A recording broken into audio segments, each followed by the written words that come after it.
What's going on, guys? This is the 5 Hour Pass podcast with me, Suddy, and this is Sham, continuing the Euro 2021 coverage. We spoke last time about the Wales-Denmark game, which is the first of the round of 16, playing in Amsterdam, and we're going to be talking about maybe the second spiciest of all the last 16 games, the spiciest being England versus Germany. Belgium versus Portugal in this video, played in Spain. Neutral ground, obviously. I think the fans will all be there for this game, unlike the game for the Welsh game, where the Wales fan can't make it. Wales fans aren't allowed to be in Holland, which is a strange thing. But anyway, coming back to this game, it's a cracker, Sham, absolute cracker. We have Lukaku versus Ronaldo, two of probably the stand-up players of the tournament. I'm looking at Bruno, who changed the game against Yeah. yeah. And Renato Sanchez, who in my opinion has just kind of rebirthed himself, like he did, like the Euro 2016. He was kind of the young player who kind of came out 4 years later. He's 5 years later. Life hasn't really gone to plan, but he's played really well in this tournament, and it's a spicy fixture, man. What do you think of it? Yeah, it's absolute. It's a game to absolutely look forward to. Ronaldo's winning the Golden Boot with 5 goals, 3 penalties, but 5 goals. He's equaled the international all-time record, so he could pass the record for the international most goals in men's internationals at this tournament.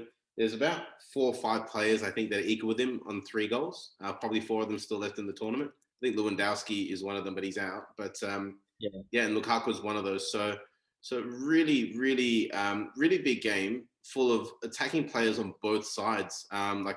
Just a phenomenal amount of attacking talent. So you got Lukaku, you got De Bruyne, you got Hazard, you got the other Hazard.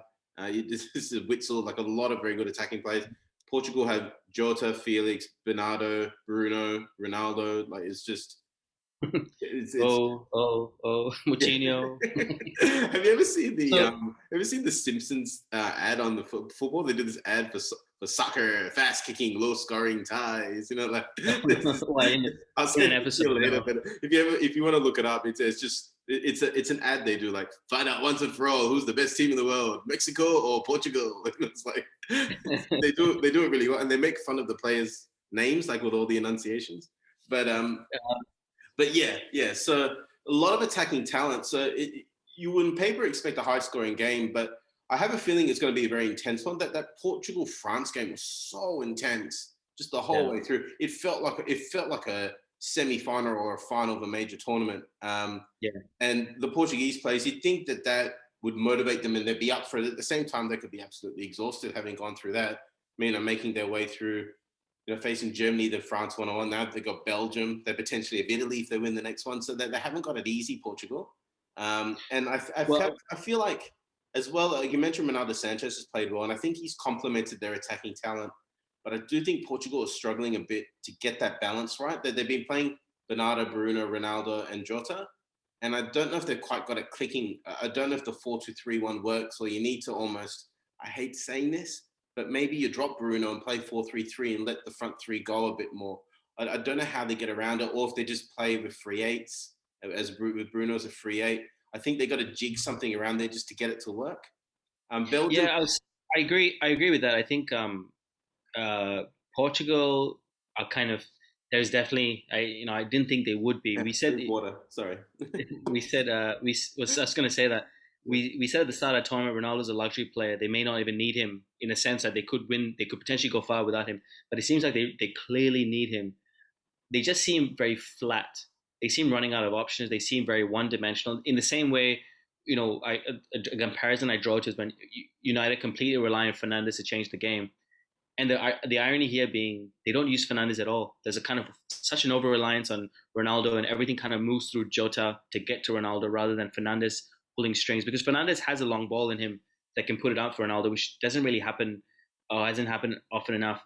Belgium, on the other hand, seem to be kind of at the end, or in a weird period where they are the best team in the world, arguably one of the best teams, and they just can't seem to kind of get past these big teams in tournaments. The last World Cup, they couldn't get past France. They lost 1-0, the eventual winners.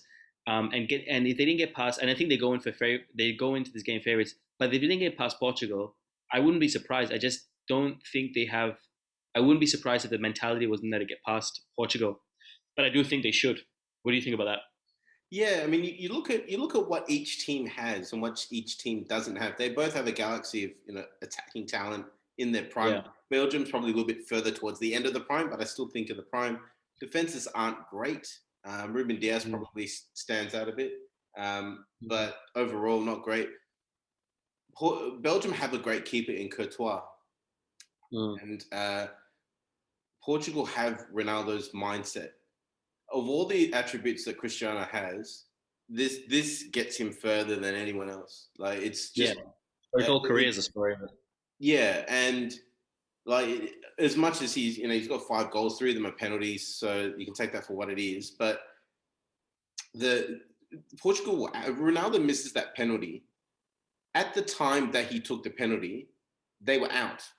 Hungary Yeah. were beating France. Germany would have been ahead. They were actually last in the group when Ronaldo took that penalty to equalize for the 2-all. So if he misses that, they're out. Everybody points at him. 4 goals. You're playing for yourself. The weight of that and how he responded in that moment, that's just Ronaldo. And it's Hmm. amazing to see. It's like I can't think of anyone other than Michael Jordan who's got it here as much as Ronaldo does. The Wow. difference Okay. between Jordan and Ronaldo is that Jordan can, as one player in 5, influence a game much more than Ronaldo as one player in Yeah. 11. Yeah. But Yeah. the mindset is something that it's generational. People talk about players skill wise being near Ronaldo or Jordan, but the mindset of these guys is incredible. Well, And I, Sham, I well, Sham, feel you just, I you just feel that might get them through. Uh, you talk about mindset here. No one says Ramos has 4 Champions Leagues. People say Ronaldo's got four Champions League for Madrid because if you talk about a player who single-handedly affected a team, he doesn't get past. In the football world, he doesn't get past Ronaldo. You have these kind of spikes like the way Maradona carried Napoli, the way Van Persie what he did for United in 2013. Those kind of teams. The one player that carries a team for a season, which is incredible. Me and you couldn't do that. But you don't have a player who's carried them through 3 or 4 Champions Leagues like the way in history. No one's done it. You know, Messi's the same thing doing the league for Barcelona for years and years and Ronaldo's ever years. gone back to back in the Champions League. It's happened in the old European Cup, but even Yeah, then, like the last time was in the yeah. '70s. The competition was a different type. Madrid was so good, was so much better It was than only everyone else. 18 playing then. Yeah, exactly. So you talk about mindset. I completely agree, but I do think that something you're saying as well. Something needs to be kind of jigged a little bit. What needs to be changed? Because I was thinking before the tournament, I was thinking should Ronaldo take a bit of a back seat in this? Crazy me for even thinking that something does need to change. And what do you think it is? What do you think they need to do from the Hungary game that they can bring into this Belgium game? Well, the Hungary game, I think they did get a bit fortunate, but once Portugal get in front, they do get it. They do sniff blood. They are that type of team that can kill someone off, and they've got the sharpness. Like Pepe is strong mentally as well. I love your comment about Ramos. I wouldn't put Ramos with Jordan and Ronaldo simply because he's a defensive player rather than an attacking one. But his mindset Yeah, is incredible, Sergio Ramos. yeah, And you watch the way those two won the 2018 Champions League. They should not have won that tournament. They just yeah, that somehow, like, I don't know yeah, how they won it, but just things yeah, happen but they yeah, fought. They fought for it and won it just through that mindset. yeah, But I'll yeah. come back to your question. Um, Wait, who do they beat? I forgot. actually, oh yeah, sorry, no, I do remember now. I remember the final. I don't remember the games before that. Although I Yeah, think yeah, they had a game against Bayern where the goalkeeper rolled the ball out into Benzema's foot and it bounced off yeah, Benzema's foot yeah, and went in. yeah, Like yeah. I those remember sort that. of things. Um, Yeah, and I don't think it was Neuer, it was the sub. Anyway. yeah, Um, yeah, Yeah, I think they might need to drop Bruno and just put a bit more grit into that midfield, or play Bruno deeper and let the front three play a bit more. Bernardo's been very quiet since the first game. You had a great game against Hungary. He hasn't really yeah, done that much since then, and they need to try and get more support. Bruno almost seems like he gets in the way a bit, just from the way they're playing, and it's hard on him because I yeah, don't think he's doing badly, but you got to figure out what works. When Italy won the '06 World Cup, they had Totti and Del Piero in their team, but they never played on the field at the same time. They would yeah, yeah. I sub one of remember them that. off for the other. So Del Piero started against Australia, for example, in the group stage, and then he got subbed off for Totti. and then Totti started in the quarterfinal against Ukraine. He got subbed off for Del Piero. So Lippi said, "I'll take you both, but you're not playing at the same time." And then Del Piero comes on to get the winner. Then Del Piero comes on to get the winner against Germany 2-0. Yeah, and Totti got the winner against Australia. And yeah, that's right. Yeah. Yeah, and so those things can happen with that, you know. So there might need to be a sac. And Bruno's not the type of player who'll grumble, I think, about having to sacrifice. But I do think that they need to free up the front three a bit more. They look a bit stagnant, and they also need to play a bit wider. They look very narrow.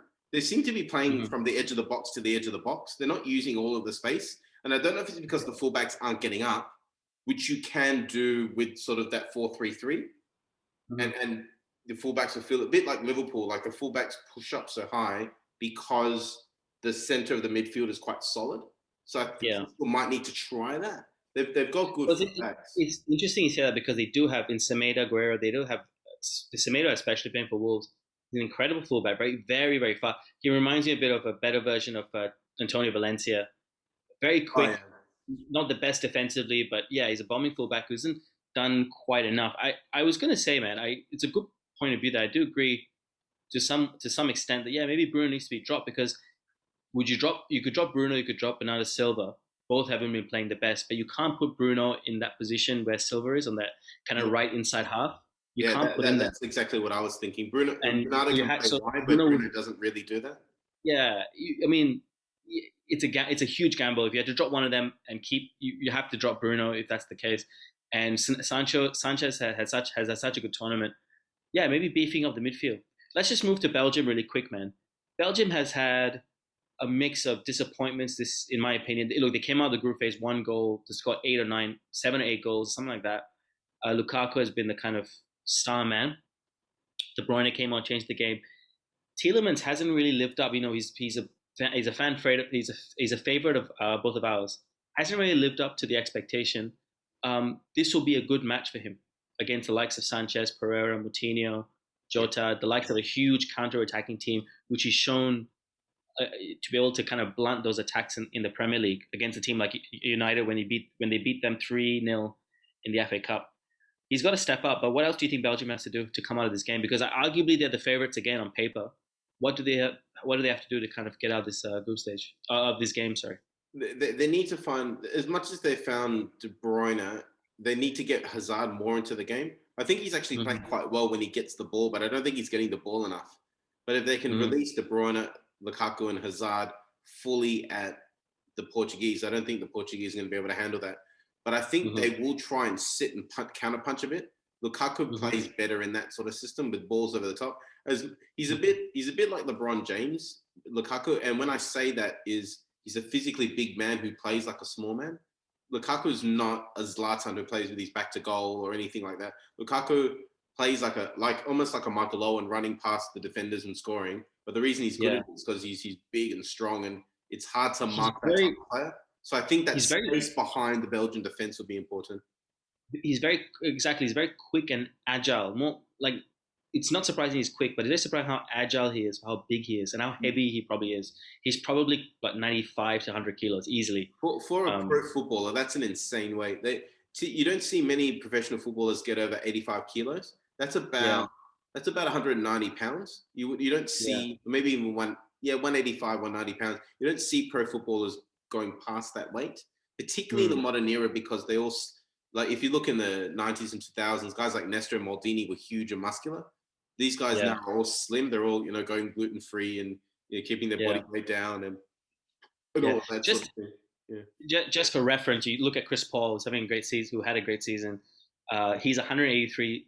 He's 6'1", and he's only 80 kilos. Just for reference, and you look at Lukaku's, and Chris Paul looks stocky compared to other NBA players. Yeah, exactly. He doesn't look like lean. Yeah. So, I want to get a prediction. I want you to get a key man for this tie. I'm gonna. It's an obvious one, but I'm gonna go with De Bruyne. I think that he makes a big difference to the team. I think he's a difference maker. I think they need to get Hazard into the game more. But if they can get De Bruyne in space, he can beat most people, and I think that he's good enough to beat this Portuguese defense. Okay. Portugal, I think Ruben Dias is going to have a mission on his hands with Lukaku.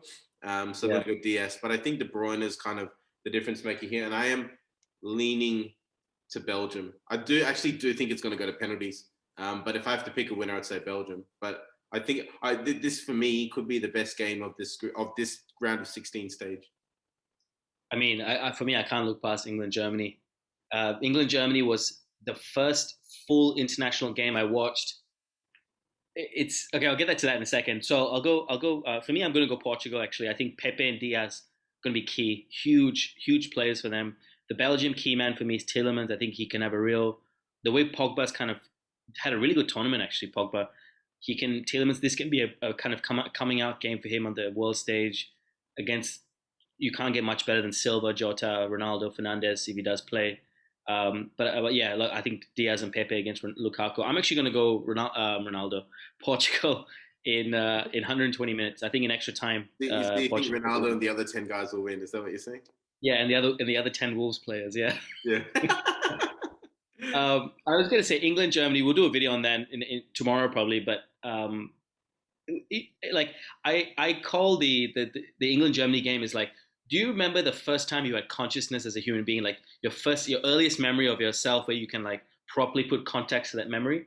The England Germany was my first ever game I watched was United versus Liverpool 96. I vaguely remember that game. I vaguely remember the opening game of the 98 World Cup, Brazil versus Scotland. Brazil won 1-0. But my first full game I ever watched was Germany versus England, which was the last game at Wembley. And it was 1-0. I think Oliver Bierhoff. I think yeah, Kevin Keegan was the manager. No, Glenn Hoddle was the manager, no? If it was right after the 98 World Cup. Sorry. It was Kevin Keegan. After the 98 World Cup, yeah. Yeah. And it was 1-0 Germany. I think Oliver Bierhoff scored. I could be wrong. David Seaman was the keeper. Anyway, so that was my first ever memory. And then the second time they played that I remember was the 5-3. They called it Liverpool against Germany because I think Owen, Heskey, and Gerrard scored. It was 5-1. That was 5-1. 5-1, not 5-3. So it's 5-1. They pretty much gave Michael Owen the Ballon d'Or based on that game. You got a hat trick. Gerrard got a great goal just before halftime. Yeah, I remember. And so they called it Liverpool versus Germany. I was really upset. It's like why are they called like the England players? But no, I am watering at the mouth. I think to me the occasion of England versus Germany is the biggest game. But I think in terms of the football, I think this is the biggest game. I do agree with you. Germany's kind of dropped off a bit. It's not as spicy as it would have been, say, a year ago, 2 years ago. Anyway, Sham, any closing thoughts on again what could be the best fixture of the round? No, I'm really looking forward to this one. Apparently, because Belgium, they are arranging extra flights from Brussels to Seville, where the game is. They're actually arranging extra flights to get the Belgian fans down to Seville for this game. So massive game. Yeah. So, like you said, every country's got their own sort of restrictions with coronavirus, but apparently the Belgians can fly to Spain, so they're all going to be coming. And I'm sure it's pretty easy to get from Portugal to Seville. So yeah, I know. I was just going to say there'll be fans just driving across, taking buses across to Sevilla. So brilliant. Thanks so much for watching, guys. On that note, we'll finish up the video. As always, we're the 5 Yard Pass podcast. My name is Suddy. This is Sham. Keep football simple, and as always, keep passing, guys. Cheers.